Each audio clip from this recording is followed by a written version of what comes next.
Hi guys, in this video I'm going to show you how to delete your Snapchat account. First thing, let's launch the Snapchat app.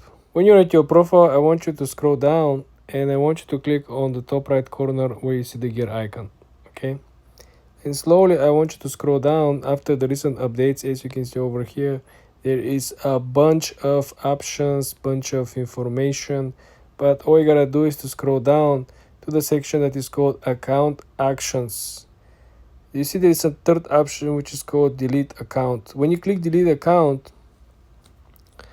you will see all this, right? In terms of you being able to delete your account, you have to input your password and log in.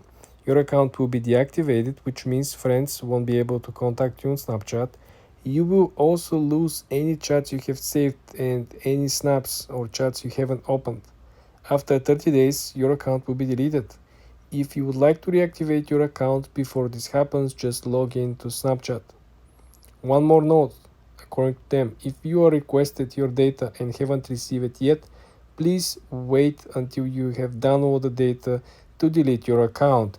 Remember guys, if you watched my previous video on how to delete your Facebook, this is exactly what I mentioned.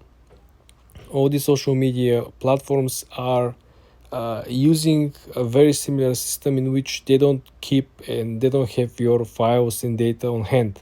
You have to request this data and information in advance, so they have to process it and they will send you a special link. Usually with Snapchat might be different.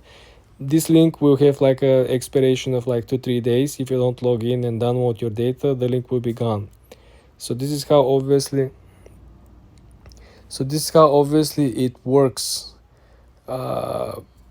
Be mindful, like they mentioned, you have 30 days. If you change your mind, you want to recover your account, all you gotta do just to log in.